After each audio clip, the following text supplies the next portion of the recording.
Nang araw ngang ito mga mi ay naisipan kong lutuin ang aking cream dory na binili namin sa dali nung nakaraang araw. Pagkatapos ko ngang maligo ay akin na itong hinugasan at aking pinunasan ng tissue. Kailangan punasan ito ng tissue upang yung mga excess na tubig ay mawala. At pagkatapos ay isinunod ko ng pirasuhin ito ng katulad kaliliit ng chicken nugget. Lagi ko kasi itong nakikita at masarap nga daw kaya ito'y aking susubukan. Ay talagang hinanap ko pa ang isdang ito kung saan saan. Pagkatapos mga mi, ako'y naghanda ng 5 pirasong kalamansi at ibinuhos ko ito sa isda. Wow! Pagkatapos nga niyan mga mi, ay nilagyan ko na rin ng mga pampalasa katulad ng asin, paminta, paprika, at saka garlic powder. Tapos ko itong haluin ay aking itinabi muna ito sa loob ng 15 minuto. At habang minamarinate ko nga ang isda, ako ay naghanda na ng itlog, 2 piraso, binati-bati ko ito, breadcrumbs at saka ng harina. Kakailanganin natin ang mga ito sa coating ng isda. Yummy!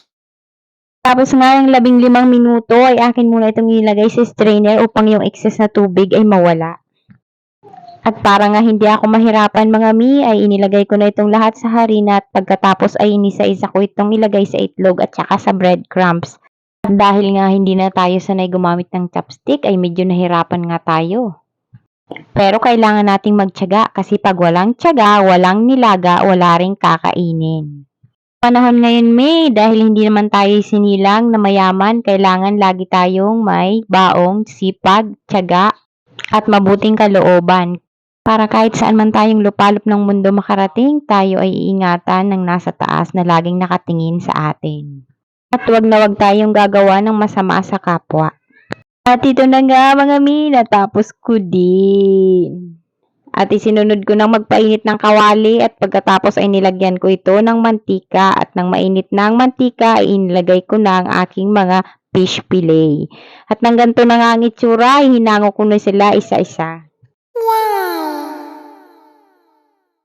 Hindi makukumpleto ang ating fish fillet kung walang sausawan. Kaya naman naghanda ako dyan ng mayonnaise at nilagyan ko ng spring onion.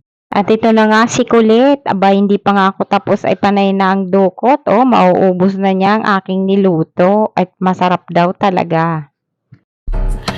Sana all.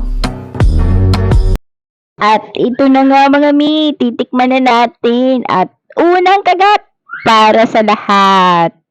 Thank you for watching everyone. Ay tunay ngang napakasarap. Kaya ano pang hinihintay mo? Subukan mo na ring magluto. Mura lang naman ang isdang ito.